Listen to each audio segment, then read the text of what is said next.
충격적인 일이 벌어졌습니다. 중국 국무원 차관 장하오가 티베트 대지진 현장에서 참혹한 모습에 만연자실해 있습니다. 이건 천벌이다라는 노인의 말이 귓가에 맴돌고 14세 소년의 충격적인 예언이 또다시 현실이 되었습니다. 하늘이 내린 벌, 한국에 대한 태도 때문이라고. 장하오는 온몸에 소름이 돋은 채 두려움과 혼란에 빠져 있습니다. 대체 어떤 일이 있었던 것일까요? 함께 알아보겠습니다. 안녕하세요. 저는 중국 국무원에서 차관급으로 일하고 있는 장하오입니다. 영국 옥스포드와 미국 하버드에서 정제학과 행정학을 공부하고 박사 학위까지 땄어요. 그 후에 중국으로 돌아와서 공직 생활을 시작했는데 동료들이 저를 국무원에서 제일 잘 나가는 젊은 인재라고 부르더라고요. 실무 능력도 괜찮고 학벌도 나쁘지 않다는 이유겠죠. 베이징 정부청사에 있는 제 사무실 창 밖으로는 늘 평화로운 풍경이 펼쳐져요. 근데 요즘은 그 풍경을 봐도 마음이 편치 않네요. 지난 1년 동안 겪은 일들이 너무 터무니없었거든요. 사실 제가 10년 전 귀국했을 때만 해도 중국의 미래는 한없이 밝아 보였습니다. 세계 2위 경제대국으로 부상하며 국제 무대에서 발언권도 커졌고 1대1로 정책으로 영향력도 확장되고 있었죠. 당시 저는 서방에서 배운 경제 이론과 행정 노하우를 중국의 발전에 기여하고 싶다는 순수한 열정으로 가득 차 있었어요. 하지만 현실은 생각만큼 단순하지 않았습니다. 제 직속 상관인 리웨이 장관과도 처음부터 관계가 썩 좋지 않았어요. 리 장관은 전형적인 9세대 성공 사례였죠. 명문대 출신은 아니지만 당 안에서 인맥을 잘 활용해서 승승장구한 타입이에요. 저를 늘 좀 꺼림칙하게 보는 눈치였어요. 해외에서 공부한 제가 중국의 전통이나 당의 권위를 제대로 인정하지 않는다고 느꼈는지 아니면 제가 언젠가 자기 자리를 넘볼까 봐 걱정했는지 잘 모르겠네요. 그러다 어느덧 2024년 4월이 되었고 관동성에는 폭우가 쏟아졌습니다. 이때부터 본격적으로 많이 힘들어지기 시작했는데요. 100년 만에 최악이라는 표현이 무색할 정도로 정말 끔찍했거든요. 기상청 보고서를 보니 중국 남부, 특히 광동성 이때 4월 중순부터 비가 쉴 새 없이 내렸다고 하더라고요. 기상 관측소 4곳에서 4월 기준으로 가장 많은 비가 내렸다는 기록도 나왔어요. 제가 현장에 처음 도착했을 때 베이강은 이미 경고 수위보다 5.8m나 높아져 있었어요. 1998년 이후로 이렇게 일찍 홍수가 시작된 적은 없었죠. 베이감은 4월 8일부터 물이 넘치기 시작했는데 평소라면 여름에나 볼 수 있는 광경이었어요. 제가 국무원 회의실에 앉아 방동섬 홍수 사망 보고를 듣고 있을 때만 해도 이 재난이 제 인생을 완전히 바꿔놓을 것이라고는 상상도 못했어요. 회의가 끝나갈 무렵 리웨이 장관이 갑자기 제 이름을 불렀습니다. 장하오 차관. 현장 실무 경험이 풍부하니 직접 광동섬으로 가서 수습 작업을 총괄하게. 이 순간 회의실이 조용해졌어요. 모두가 저를 쳐다보고 있었죠. 그의 목소리에서 저는 미묘한 적대감을 느꼈습니다. 이것은 제게 주어진 기회이자 동시에 함정이기도 했어요. 성공하면 물론 명예가 따르겠지만 실패하면 모든 책임을 져야 하는 위험한 임무였으니까요. 리 장관은 저를 따로 불러 짧게 이야기했어요. 실패는 용납되지 않네. 그의 차가운 눈빛이 제 가슴에 박혔습니다. 그는 제가 실패하길 바라고 있었어요. 그래야 골칫거리인 저를 제거할 수 있을 테니까요. 하지만 저는 물러설 수 없었습니다. 이것은 제 책임이자 의무였어요. 번동섬에 도착했을 때 상황은 제가 상상했던 것보다 훨씬 더 심각했습니다. 2월 16일 핀카운티에는 평균 199mm의 비가 내렸고 수위 마을은 무려 367mm라는 기록적인 가무량을 기록했어요. 이런 숫자들이 어떤 의미인지 당시엔 실감이 나지 않았는데 현장에 도착하자마자 그 심각성을 온몸으로 느낄 수 있었습니다. 도로는 이미 강으로 변해 있었고 주택가 1층은 물에 완전히 잠겨 있었어요. 사람들은 지붕 위나 2층 창문으로 구조를 기다리고 있었습니다. 도착한 첫날 헬리콥터에서 내려다본 마을 풍경은 숨이 턱 막힐 정도였어요. 물 위로 지붕만 간신히 보이고 사람들은 옷이나 천을 흔들며 살려달라고 외치고 있었죠. 착륙 지점에 내리자 현지 재난 대응팀 책임자가 절망적인 얼굴로 저를 맞았어요. 차관님, 상황이 정말 안 좋아요. 도로가 다 끊겨서 구조팀이 못 들어가고 있어요. 배도 턱없이 부족하고요. 저는 바로 주망에 연락해서 구조장비와 인력을 더 보내달라고 요청했어요. 그러고 나서 직접 구조보트에 올라 침수된 지역으로 들어갔죠. 물살이 생각보다 훨씬 세서 가끔 떠내려오는 나무나 가구 조각이 보트를 칠 뻔했어요. 그때 자연의 힘이 얼마나 무서운지 뼈저리게 느꼈죠. 저기요. 살려주세요. 한 집 2층 창문에서 노부부가 손을 흔들고 있었어요.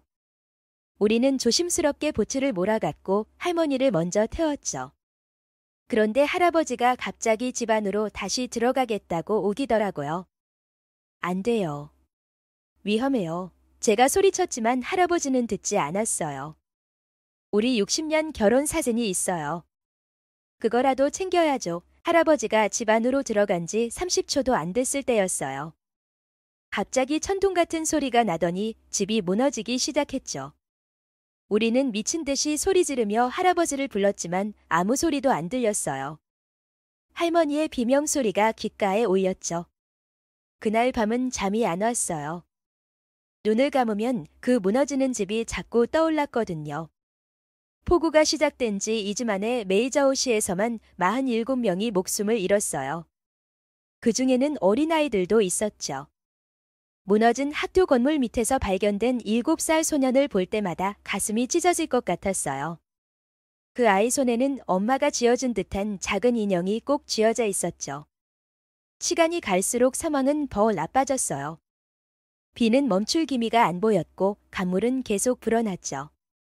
비소리가 마치 누가 흐느끼는 것처럼 들리더라고요.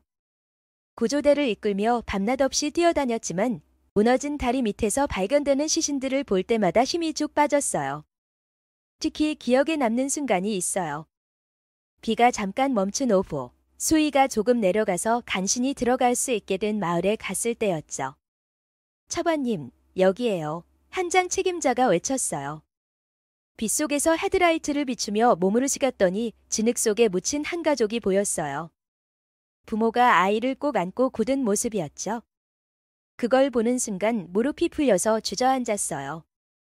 숨이 안 쉬어지고 온몸이 덜덜 떨렸어요. 대체 자연이 왜 이렇게 화가 난 걸까? 그때는 몰랐어요. 이게 단순한 재난이 아니라 뭔가 더 큰 경고라는 걸 체육관으로 사용되던 대피소에서 만난 한 할아버지가 문득 생각났어요. 이건 하늘이 내린 벌이에요. 우리한테 뭔가를 경고하는 거라고요.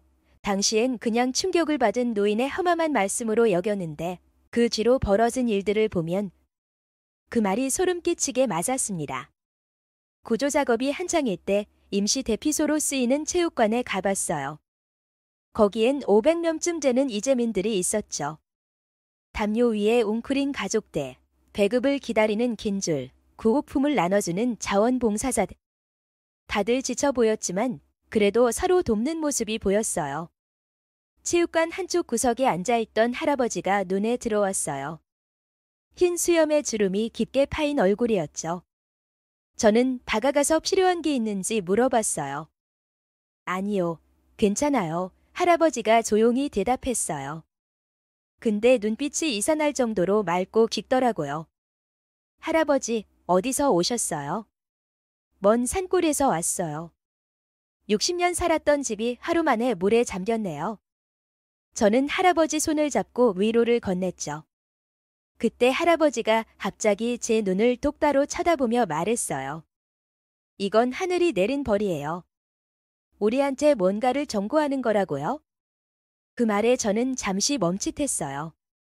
할아버지, 그냥 자연재해예요. 기후 변화 때문에. 할아버지가 제 말을 끊더라고요. 아니에요? 이건 평범한 비가 아니죠. 우리가 자연과 이웃을 잘못 대했기 때문에 온 경고예요. 깨닫지 못하면 더 큰 재앙이 올 거라고요. 미신 같은 말이었지만 왠지 마음이 불편해졌어요. 고개를 끄덕이고 자리를 떴는데 그 말이 계속 머릿속을 맴돌더라고요. 그때는 그냥 충격받은 할아버지의 푸념이라고 넘겼지만 지금 생각하면 그 말이 얼마나 의미심장했는지 알겠어요. 7월 초가 되어서야 홍수 수습이 어느 정도 끝나고 베이징으로 돌아왔어요. 사무실 책상은 처리 못한 서류로 산더미였죠. 한 달 넘게 현장에서 뛰는 동안 팀원들도 저 대신 밤낮 없이 일했을 거예요.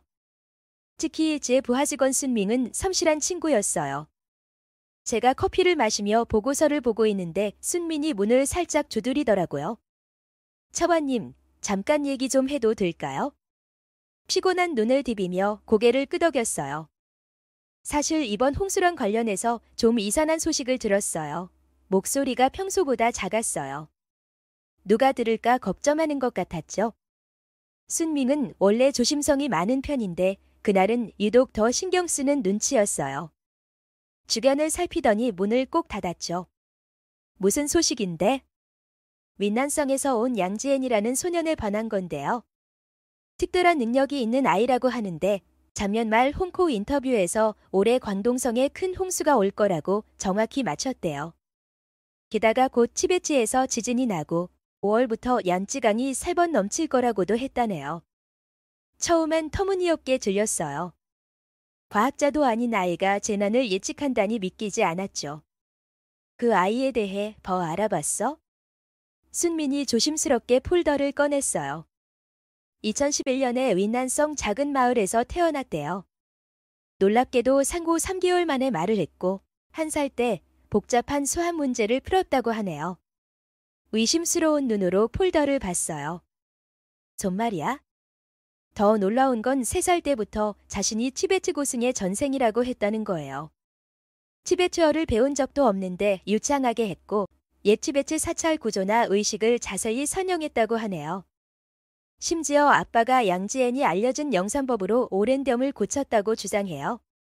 그리고 더 충격적인 건 한국에 대한 중국의 태도 때문에 이런 재앙이 온다고 예언했다는 거예요. 그 말에 저도 모르게 웃음이 나왔어요. 판고. 그게 무슨 상관이야? 그런데 갑자기 광동성에서 만난 그 할아버지 말이 떠오르더라고요. 우리가 이웃들한테 너무 잘난 척했어요. 특히 한국에. 그냥 우연일까? 온몸에 소름이 돋았어요. 자세한 건 저도 모르는데 그 아이가 지금 베이징 근교 영재센터에 있대요. 정부가 특별히 관리 중이라고 하네요. 과학자랑 정부 사람 수백 명 앞에서 2025년에 중국이 엄청난 재난을 겪을 거라고 말했다더라고요. 호기심이 커졌어요. 누가 말해줬어? 순밍이 목소리를 더 낮췄어요. 제 대학 동기가 자연과 학원에 있는데 그 친구가 양지엔 발표를 직접 들었대요. 처음엔 웃겼는데 광동 홍수가 딱 맞아 떨어지니까 무서웠다고 하더라고요. 그 자리에서 고맙다고 하고 넘어갔지만 마음이 계속 찜찜했어요. 특히 광동 홍수를 정확히 맞췄다는 게 걸리더라고요. 그냥 운일까? 그래서 그날 저녁에 리웨이 장관한테 보고하기로 했어요. 리웨이 장관은 재상급 인사이자 동무원에서 꽤 영향력 있는 사람이에요. 사무실은 늘 깔끔했고 벽에는 정치인들과 찍은 사진이 가득했죠. 자기 권력을 보여주려는 것 같았어요. 문을 두드리고 들어가자 리웨이 장관이 차가운 눈으로 저를 봤어요. 관동 수해 보고서는 내일까지 내놔요. 인사도 하기 전에 축 던지듯 말했어요. 네, 준비 중이에요. 근데 따로 말씀드릴 게 있어서요. 얀지엔이라는 아이 들어보셨어요? 광동 홍수를 예측했다는 아이요. 순간 리웨이 장관 얼굴이 굳었어요. 비웃듯이 웃으며 말하더라고요. 그런 터무니없는 얘기를 왜 해요? 우연히 맞춘 거지? 쓸데없는 걸로 시간 낭비하지 말아요. 그 말투에서 왠지 적대적인 느낌이 들었어요. 그냥 들은 걸 전했을 뿐인데 마치 제가 뭔가 꿍꿍이가 있는 것처럼 대하더라고요. 알겠어요. 죄송해요. 고개를 숙이고 나가려는데 리웨이 장관이 덧붙였어요. 참, 장하오 차관. 요즘 언론에서 인기 많더군요. 근데 기억해요. 공무원은 실적보다 충성심이 중요해요. 그 말에 경고의 뜻이 담겨 있었어요. 제가 관동성에서 주목받은 게 신경 쓰였나 봐요. 현장에서 보여진 모습이 제 입지를 키울까 봐 불안했던 거겠죠. 사무실을 나오며 한숨이 나왔어요. 이 사람, 내 말은 아예 안 들으려 하네. 그렇게 얀지엔 이야기는 묻히는가 했어요. 곧 잊어버렸죠. 무역 문제와 경제 정책으로 바빴으니까요.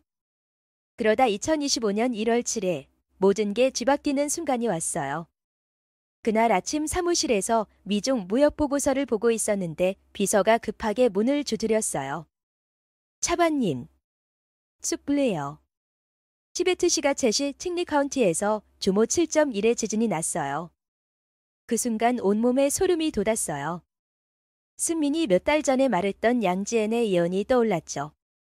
관동 홈소, 티베트 지진. 우연치고는 너무 정확했어요. 사망자는? 피해는 어때? 아직 정확한 수치는 없지만 초기 보고로는 100명 이상 죽은 걸로 보인대요. 티베트가 고산지대라 구조도 힘들다고 하네요. 손이 떨렸어요. 또 사람들이 재난으로 죽을 거라는 생각에 가슴이 무너졌죠. 관동 홍수의 악몽이 다시 떠올랐어요. 그 끔찍한 장면들, 울부짖는 사람들, 건물 밑에 깔린 시신. 바로 TV를 켰어요. 화면엔 무너진 건물과 울음소리가 가득했죠. 랭커가 사명하길 고도 4,500m 산악지대에서 난 지진이라 구조가 어렵다고 했어요. 지진이 깊이 9km에서 일어나 피해가 더 컸다고 하더라고요. 2시간 뒤 긴급회의가 열렸어요. 리웨이 장관이 주재했는데 티베트 지진 피해와 구보 방안을 논의했죠. 근데 리웨이 장관은 사망자 수를 정확히 발표하지 말고 언론을 통제하라고 했어요. 공식 사망자는 126명으로 해요. 더 혼란을 일으킬 필요 없어요. 근데 제가 본 내부 보고서엔 최소 265명에서 400명까지 죽었다고 나왔어요. 그 장관이 정보를 숨기려는 걸 보고 불안했어요.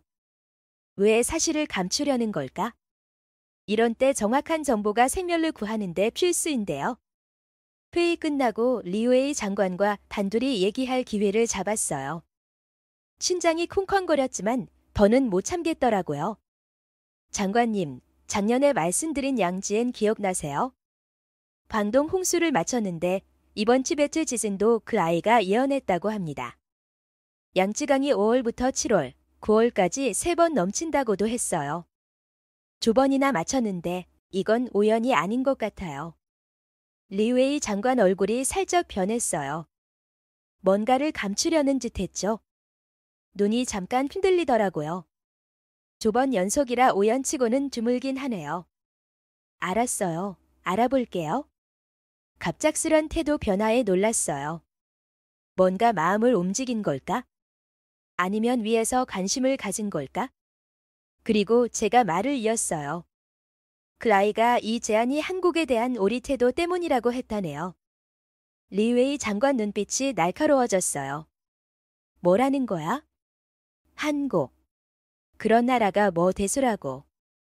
지금 미국이랑 관세 전쟁 중인데 차관, 아직도 홍수에 정신이 없나. 소리를 지르더니 갑자기 차분해졌어요. 표정이 느리게 풀리더라고요. 어쨌든 그 아이 알아볼게요. 근데 조용히 하세요. 공식적으로는 안 돼요. 사무실을 나오며 등골이 서늘했어요. 그의 반응이 이상했어요. 화를 내다 갑자기 태도를 바꾸다니 뭔가 수상했죠. 혹시 뭘 알고 있는 걸까? 아니면 누가 지시한 걸까? 다음 날 저는 조심스럽게 양지엔에 대한 정보를 수집하기 시작했습니다. 순밍의 도움으로 이 소년에 관한 비공개 파일을 확보할 수 있었어요. 그 내용은 충격적이었습니다. 양지엔은 정부가 6살이 된 이후 특별 영재 교육 프로그램에 선발했어요. 그러나 그는 다른 아이들과 달리 중국 정부의 지시에 무조건 따르지 않았으며 자신의 예지력으로 본 미래에 대해 솔직하게 이야기했다고 합니다. 특히 충격적인 내용은 그가 수백여 명의 과학자와 정부 관계자들 앞에서 한 발언이었어요. 2025년 중국은 역사상 가장 큰 자연재해를 맞이하게 될 것이고 양쯔강 범람과 스촨성과 윈난성에서는 강력한 지진이 발생할 것이라는 거였죠. 심지어 그 파일에는 정부가 그의 발언을 검열하려 했다는 내용도 있었어요. 하지만 이미 그의 예언은 인터넷을 통해 빠르게 퍼져나갔고 정부의 노력에도 불구하고 완전히 지울 수는 없었습니다. 결국 이후 양지에는 중국 당국의 감시 대상이 되었죠. 더 놀라운 내용은 홍콩 매체와의 인터뷰에서 양지엔이 한국과 중국의 관계에 대해 더 구체적인 예언을 남겼다는 것이었어요. 한국이 중국에 대한 의존도를 줄이고 더 독립적인 길을 걷게 될 것입니다. 그들과의 관계가 바로잡히지 않으면 더 큰 제한이 올 것입니다. 이 문서를 읽으면서 저는 혼란스러웠어요. 왜 한국이 이 모든 일과 관련이 있는 걸까요? 그리고 이 어린 소년이 어떻게 이런 복잡한 국제관계를 이해하고 예측할 수 있는 걸까요? 저는 그를 직접 만나봐야겠다고 결심했습니다.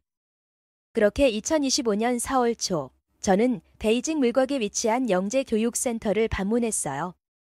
출입 허가를 받는 것도 쉽지 않았지만 국무원 차관이라는 직함이 도움이 되었습니다. 센터로 가는 길은 평범해 보였지만 점점 시설에 가까워질수록 경비가 삼엄해졌어요. 3줌으로 설치된 검문소를 통과해야 했고 각 검문소마다 무장한 경비원들이 배치되어 있었습니다. 마치 최고 기밀 시설에 들어가는 느낌이었어요. 긴 복도를 따라 걸으며 저는 이곳이 왜 이렇게 삼엄하게 보호되고 있는지 의문이 들었습니다. 센터 책임자 차오 교수가 저를 맞았어요. 50대 중반의 차분한 사람이었죠. 차관님, 오늘은 예정 없으신데요? 네, 급하게 왔어요. 양지엔을 만나고 싶어서요. 차오 교수 얼굴이 굳었어요. 그 아이는 직결관리 대상이에요. 면담이 어렵죠. 국무원 차관 자격으로 왔어요. 공식 조사예요. 차오 교수가 망설이다 고개를 끄덕였어요. 알겠어요. 따라오세요. 여러 보안문을 지나 깊은 곳으로 갔어요. 마지막 문 앞에서 차오 교수가 멈췄죠. 양지엔은 좀 독특해요. 세상을 다르게 봐요. 이해하기 힘든 말을 할 때도 있죠. 무슨 뜻이에요? 만나보면 알 거예요. 행운을 빌어요. 문을 열고 저를 들여보냈어요. 양지엔을 만났을 때 또 놀랐어요. 14살인데 눈빛이 수백 년 산 사람 같았죠. 차분하고 깊은 눈이 저를 뚫는 느낌이었어요. 밤은 단순했어요. 책장, 침대, 창문 하나뿐이었죠. 책상에 앉아서 책을 보고 있었어요. 장하오 차관님, 이제야 오셨네요. 첫마디에 소름이 돋았어요. 제가 소개도 안 했는데요. 티베트 지진 듣고 놀라셨죠? 광동 때도 제 말 안 들으셨잖아요. 목소리는 차분했지만 비난이 담겨 있었어요. 당황했어요. 광동 전에 만난 적 없는데 왜 저를 아는 걸까? 미안해요. 그때는 신경을 못 썼어요. 솔직히 말했어요. 양지엔이 살짝 웃더라고요. 이제라도 와서 다행이에요. 시간이 별로 안 남았거든요. 방귀가 무거워졌어요. 용기를 내 물었어요. 얀쯔강 홍수란 지진 정말 올 거라고 봐요? 양지엔이 고개를 끄덕였어요. 확실해요. 조번 맞췄잖아요. 5월부터 7월, 9월까지 3번 홍수가 와요. 첫 번째는 관동보다 더 심할 거예요. 스촨섬은 규모 7.8 이상, 민난섬은 6.5 이상 지진이 3번 연달아 올 거예요. 확신에 찬 목소리에 소름이 돋았어요. 어떻게 아는 걸까? 관동과 티베트가 맞았으니 앞으로도 그럴 가능성이 컸어요. 다음 말이 더 충격이었어요. 이 모든 재앙은 중국이 한국을 잘못 대했기 때문이에요. 한국. 우리가 뭘 잘못했는데요. 혼란스러웠어요. 한국과 중국 관계가 복잡하긴 해도 그게 재난과 무슨 상관이야? 얀지엔이 차분히 말했어요. 중국은 동북공정으로 고구려와 발해를 우리 역사라고 했어요. 한국인 정체성을 빼앗은 거죠. 당황했어요. 동북공정은 알았지만 그걸 외국으로 본 적은 없었어요. 학술 연구라고만 생각했거든요. 2000년대 초 동북공정은 한국에서 역사 왜곡으로 봤어요. 2004년에 외교 문제로 커져서 학술로 한정하기로 했지만 한국 사람들 불씨는 오래갔죠. 도서관이 같았어요. 어떻게 아는 걸까? 그뿐만 아니에요. 김치란 한복을 우리 것처럼 했죠. 2020년에 파우차이를 김치처럼 보도했고 2022년 올림픽에서 조선족 한복을 내세워 한국인을 화나게 했어요. 그 말에 가슴이 찔렸어요. 그런 일은 알았지만 한국인 감정까지는 생각 안 했죠. 2016년, 2017년 사드 때문에 반광을 맞고 보복했어요. 한국은 7조 원 손해를 봤는데 사과는커녕 배신했다고 했죠. 불편해졌어요. 사드 때 외교부에서 보복이 부당하다고 했지만 리웨이 장관한테 혼났던 기억이 나더라고요. 한국 뒤에는 깊이 안 봤어요. 동계올림픽 쇼트트랙 판정에서도 중국은 편파적인 모습을 보였고 방탄소년단이 한국 전쟁에 대해 언급했을 때는 중국 네티즌들이 집단으로 공격했죠. 이런 일들이 누적되면서 한국인의 80% 이상이 중국에 대해 부정적인 감정을 갖게 되었습니다. 이것이 바로 우리가 하늘과 땅, 그리고 이웃을 무시한 결과입니다. 얀지엔의 목소리는 차분했지만 그 말에 담긴 무게는 무거웠습니다. 갑자기 제 머릿속에 광동 홍수 때 만났던 그 노인의 말이 떠올랐어요. 이건 찬벌이요. 하늘이 우리에게 무언가 경고하는 거요. 최근 한 국제 연구 프로젝트인 시노폰 보더랜드의 조사에 따르면 한국인 중 무려 81%가 중국에 대해 부정적 인식을 갖고 있다고 합니다. 이 수치는 조사 대상 10여 개국 중 부정평가 비율 1위였고 심지어 일본이나 미국에 대한 부정적 인식보다도 높았답니다. 그런데 정말 그런 일들 때문에 자연재해가 일어난다고 믿는 건가? 제가 묻자 양지에는 고개를 끄덕였습니다. 자연은 단순히 물리적 법칙에 따라 움직이는 것이 아닙니다. 인간의 행동과 의도, 그리고 오즈의 균형이 모두 연결되어 있어요. 광동 홍수와 티베트 지진은 시작에 불과합니다. 앞으로 일어날 일들은 훨씬 더 큰 재앙이 될 겁니다. 그리고 이것은 단순한 자연현상이 아니라 우리의 오만과 실수에 대한 자연의 응답입니다. 그의 말은 과학적으로는 설명하기 어려웠지만 묘한 설득력이 있었어요. 특히 두 번이나 그의 예언이 현실이 되었다는 사실이 그의 말에 무게를 더했습니다. 더 중요한 것은 2028년부터 동북아시아에서 한국의 역할이 매우 중요해질 거라는 점입니다. 한국이 이 지역의 새로운 협력체제에서 중심적인 역할을 하게 될 텐데 지금처럼 한국과의 관계가 악화되면 중국에게는 엄청난 손실이 될 겁니다. 그의 말에 저는 깊은 생각에 잠겼습니다. 이게 정말 사실일까? 자연재해가 우리의 잘못된 행동에 대한 징벌이라고? 하지만 그의 예언이 두 번이나 정확히 맞아떨어진 것은 분명한 사실이었습니다.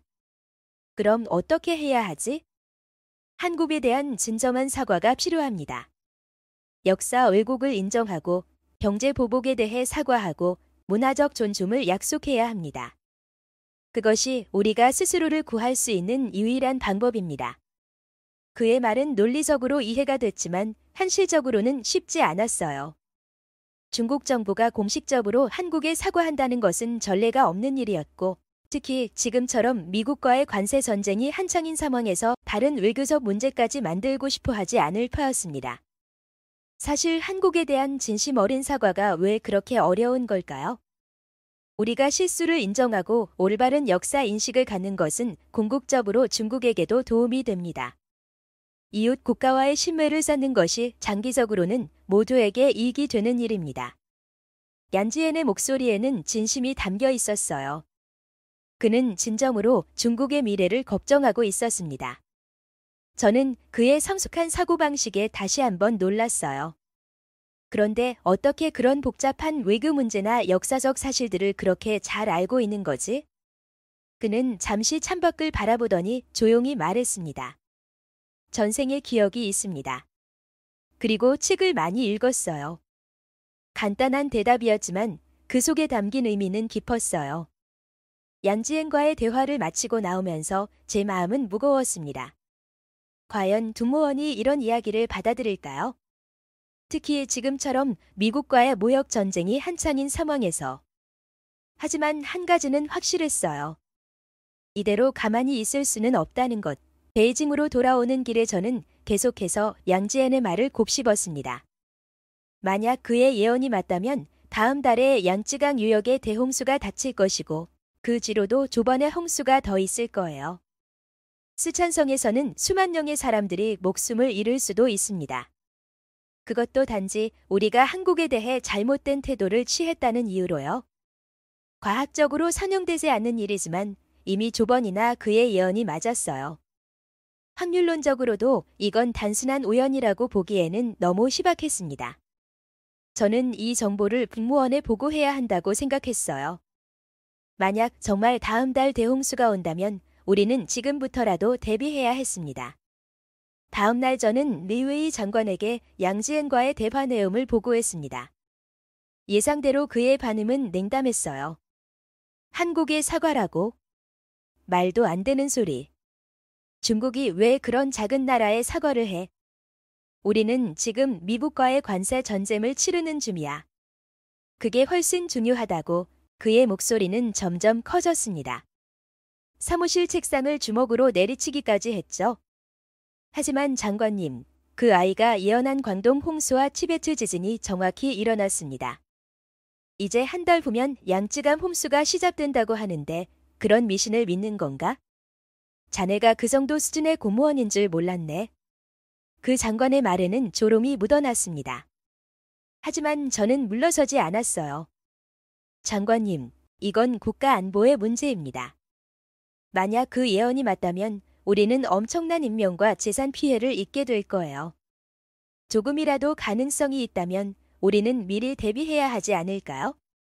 그리고 한국에 사과하는 것이 그렇게 어려운 일인가요?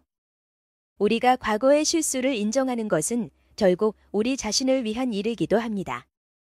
리웨이 장관은 잠시 침묵했다가 한숨을 쉬었습니다. 그의 얼굴에는 분노와 불안이 교차했어요.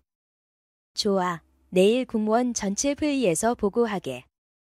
하지만 명심해, 만약 이게 웃음거리가 된다면 그건 자네 책임이야. 그리고 나는 자네를 보호해 줄 생각이 없어. 그날 밤 저는 잠을 이루지 못했어요. 만약 내일 회의에서 제 의견이 받아들여지지 않는다면 저는 정치적으로 큰 타격을 입을 것이 분명했습니다.